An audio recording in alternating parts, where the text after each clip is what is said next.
Assalamualaikum warahmatullahi taala wabarakatuh.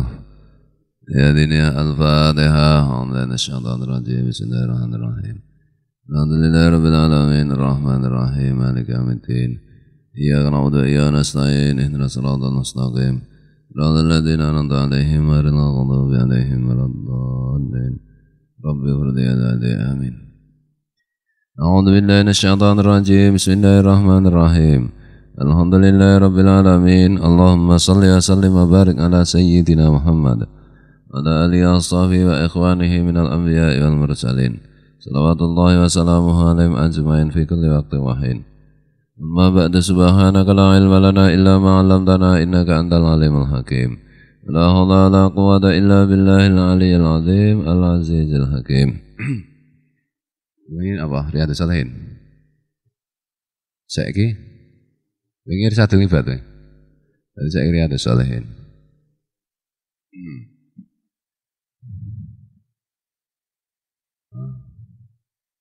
Apa lagi? Hadis nomor berapa ya?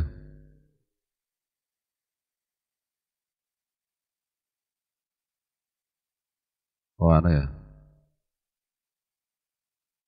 Babu jawazil istilqai. Ada?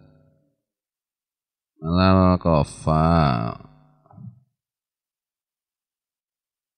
Wawati dari celah ini alal ukhra dalam yakhaf ingkisaful ngawrati. Bab tentang diperbolehkannya tidur telentang ngelekar di atas gitok ya Pak bahasa Indonesia, bahu, dan meletakkan salah satu kaki di atas kaki lainnya. Nah, gini lah. Di dalam yakhaf ingkisafal ngawrati, ketika tidak khawatir terbukanya ngaurat.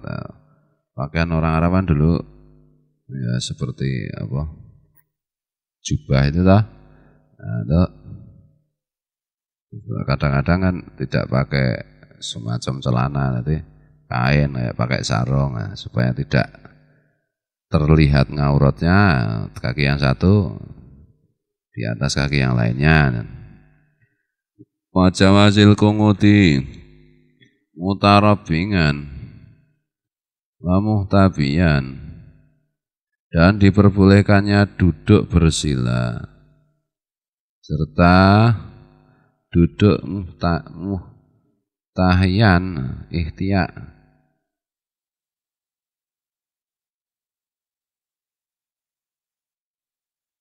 duduk dengan pantat, kemudian menempelkan kedua pahanya pada perut. Duduk, terus kedua pahanya ditempelkan di perut. An Abdullah bin Yazid radhiyallahu anhu, diriwayatkan dari Abdullah bin Yazid radhiyallahu anhu, annahu ra'a Rasulullah sallallahu alaihi wasallam mustalqiyan fil masjidi wa dengan ihdari jelaihi alal ukhra, muttafaqun alaih. Diriwayatkan dari Abdullah bin Yazid radhiyallahu anhu, beliau benar-benar pernah melihat Rasulullah SAW tidur telentang di dalam masjid dan meletakkan salah satu kaki beliau di atas kaki beliau yang lainnya. Wangan Jabir bin Samurah radhiyallahu anhu, dan diriwayatkan dari sahabat Jabir bin Samurah radhiyallahu anhu, qala, beliau mengatakan, karena Nabi sallallahu alaihi wasallam, bahwa Nabi sallallahu alaihi wasallam idza shallal fajra tarabbanga fi majlisihi hatta tatlunga syamsu hasna'a. Ketika Rasulullah sholat subuh, itu setelah sholat subuh itu beliau duduk bersila sampai matahari bersinar.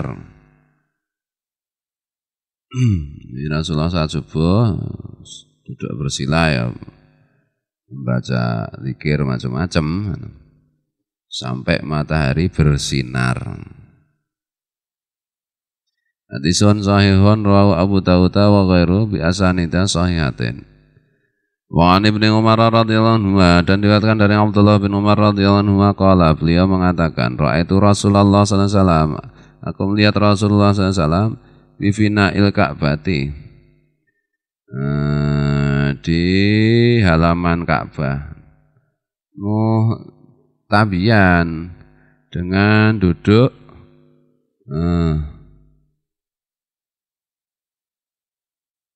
memakai mengumpulkan punggung dan apa garis ki apa garis ki apa iki lho garis masak nanti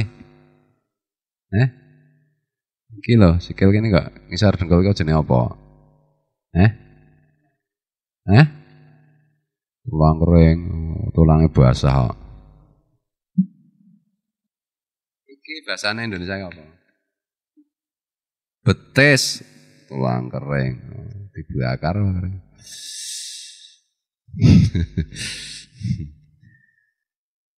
Dengan dua betisnya itu dengan apa nih? Mengumpulkan dua betis dan kedua tangan beliau begini.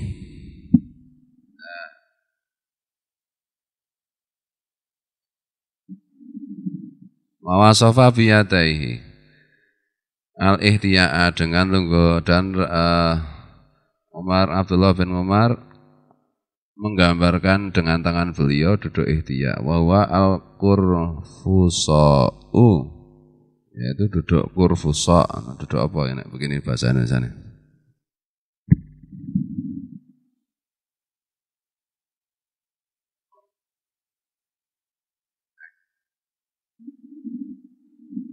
Duduk apa ya? Bahasa Indonesia ini rana ya. Bahasa Jawa.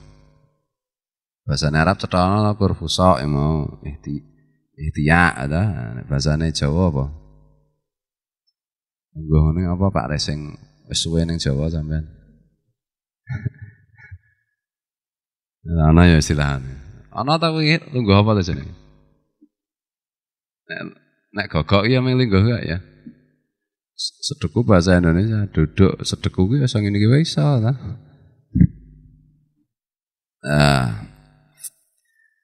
Itu boleh no. Wangan Qailata binti Makhramata radhiyallahu anha dan diriwayatkan dari Qailah binti Makhramah radhiyallahu anha qalat beliau mengatakan Ra'aitu Nabiya sallallahu alaihi wasallam saya melihat Nabi sallallahu alaihi wasallam wa qa'idun al-qurfusa beliau itu sedang duduk kurfusa duduk seperti tadi. Falamma ra'aitu Rasulullah sallallahu alaihi wasallam ketika aku melihat Rasulullah SAW al-mutakhashinga fil jilsati orang itu minal faraki ketika aku melihat Rasulullah SAW duduk sangat tenang, diam, khusyuk aku pun merasa takut.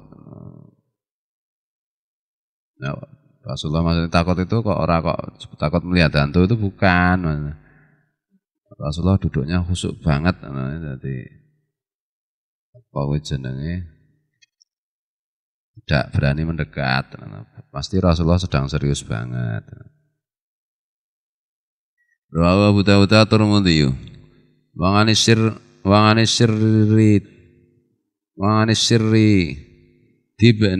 sirri dibni Suwaidin dan diriwayatkan dari Asyirid bin Suwaid radhiyallahu anhu. Kala beliau mengatakan, "Marrabi Rasulullah SAW, Rasulullah SAW melewati diriku. Wa ana jalisun hakada dan aku sedang duduk seperti ini. Waqad wada'tu ayati al-yusra khalfa dhahri dan aku letakkan tangan kiriku di belakang punggungku. Wataka'tu ngala ilahi ngala ilyati-yati dan Aku pun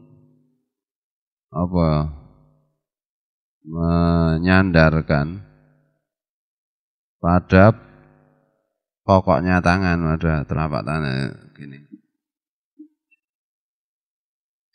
Faqala atakuduk datal maghdubi alaihim. Kemudian Rasulullah SAW bersabda, mengapa engkau duduk dengan duduknya orang yang dimurkai? Duduk begini.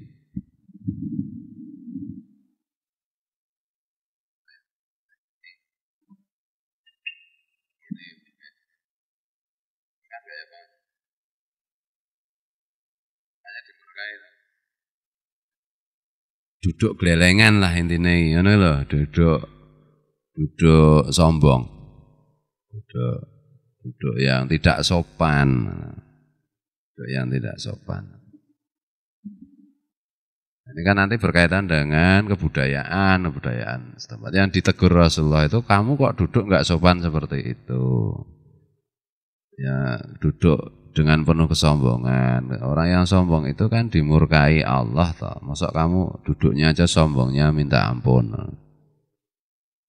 Esan ana ra Esan? Udah lama enggak kelihatan ya? Esan ana ra?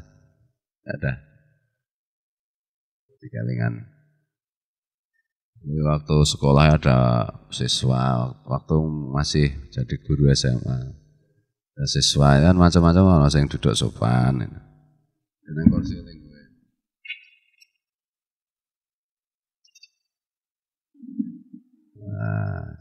mungkin guru lain nggak berani negur, saya masuk.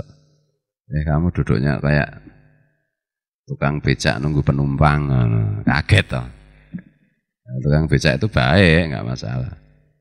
Dan nek saking capeknya tukang becak. Duduk yang menunjukkan dirinya itu menangan, sombong, itu yang dimurkai maksudnya. Jadi sogianya kalau kita duduk, kalau kita ya segala aspek gerak-gerik kita itu jangan meniru orang yang sombong. Itulah.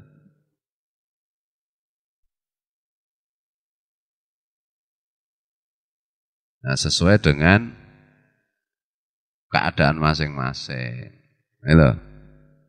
Karena kita duduk di depan orang yang terhormat, yang orang yang mulia terhormat, ya kita harus sopan, harus ini. Itulah.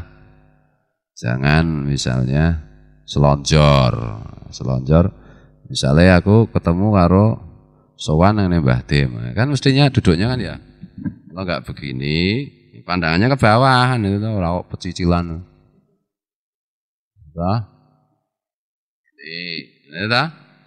Dan tidak ngomong kalau tidak disuruh kan itu toh.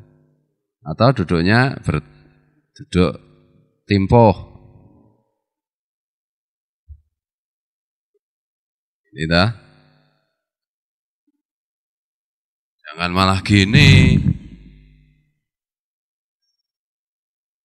Atau gini.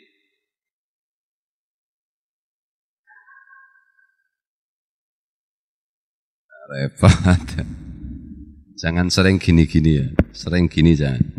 Tangan ini paling ke atas nggak apa-apa. Kalau gini itu nggak sopan. Gini aja. Nah itu ya harus kita wangun pora itu loh, enak pora kan itu tuh. Itu segala gerak-gerik kita itu ya santun, sopan itu. Nah sebenarnya segala gerak-gerik kita akan menjadi sopan, santun ketika jiwa kita itu ya sopanan itu. Nek jiwa kita ya celelean, kurang ajar, kemelindi, sombong ya sudah, mesti nanti tercermin dari cara duduk, cara berjalan, cara ini. Itulah.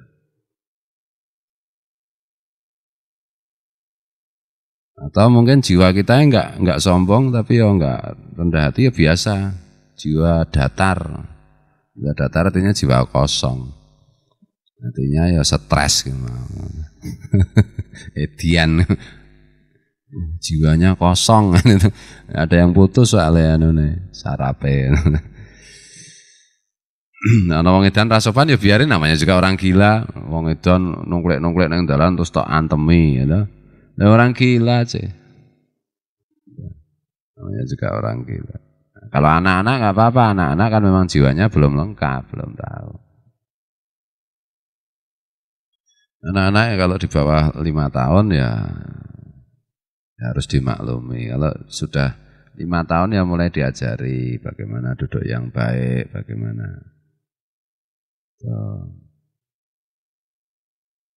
Anak umur 2 tahun sudah dipaksa duduk timpuh terus, ayo. Kok naik gede mah ra gelem linggo ada.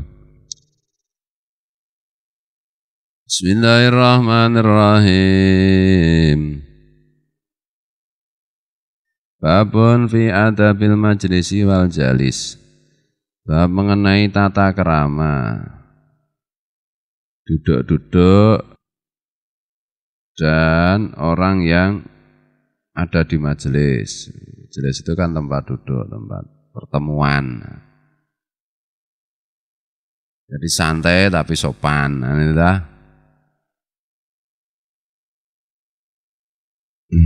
Kadang-kadang sekarang bukan kadang-kadang, kalau dulu sekolah itu kan ada pelajaran budi pekerti, pelajaran khusus. Katanya aku ya tidak mengalami sih.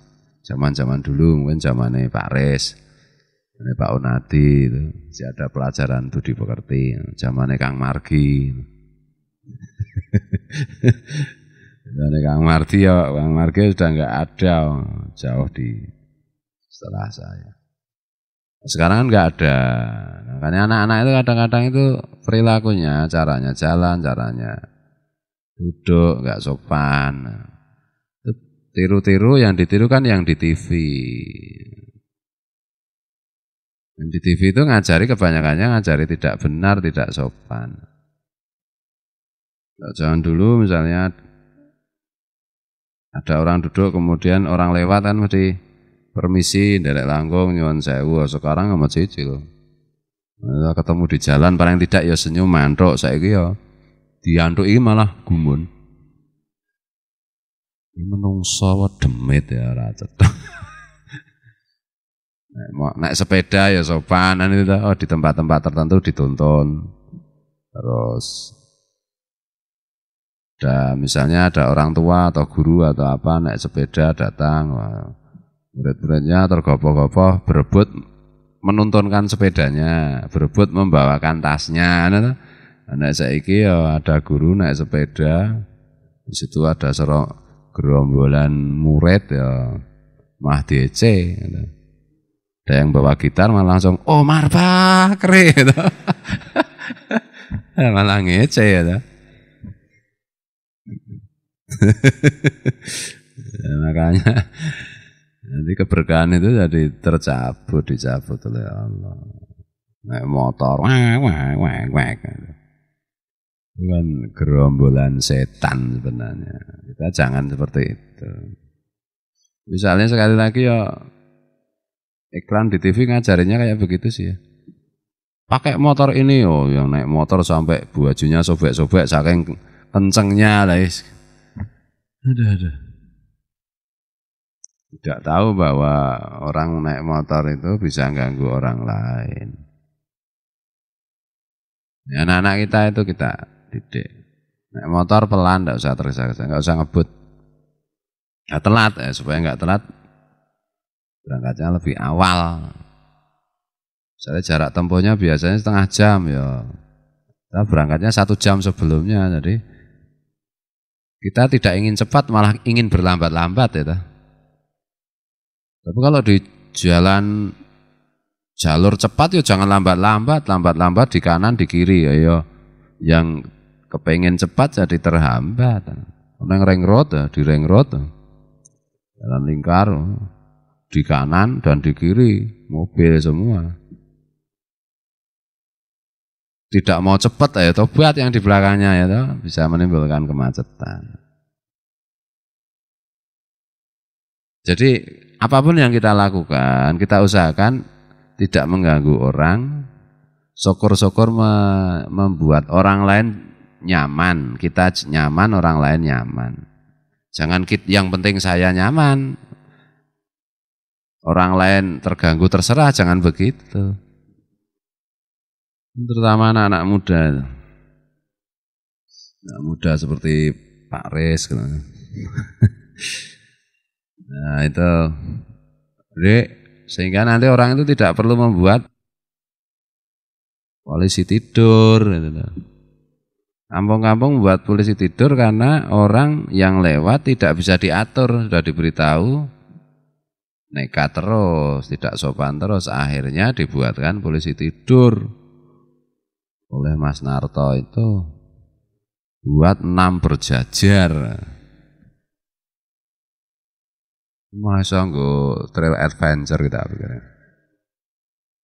Ya kita harus memahami itu. Tapi kalau semua orang itu naik kendaraan sopan, nggak mungkin orang bikin orang kan tidak merasa perlu membuat polisi tidur. Entah. Kadang-kadang ya terpikir apa saya buatkan polisi tidur apa ya, undang polisi 10 apa kan turun nang dalan. Gawe Manarta gawe 6, aku gawe 36 tak kira. Iki malah ulang sing seneng karo wawong malah gotrol. Dirong kira-kira jarak 5 meter siji, 5 meter siji. Bisa gawe trail adventure meneh ta.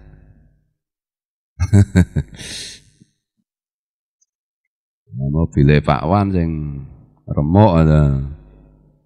Oke ora ana polisi tidur kadang-kadang sok marah-marah sendiri mobilnya Pak Wan ini. Enggak ada sebabnya itu. Enggak ada apa-apa, tahu-tahu bentak. Jeduer ngono ya ngono iki lho apa? Kenal pote iki lho. Wo. Aku mikir-mikir apa mobil itu sifatnya berkaitan dan pemiliknya apa ya?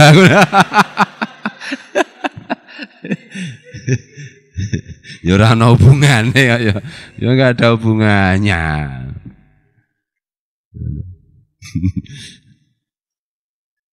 Bismillahirrahmanirrahim.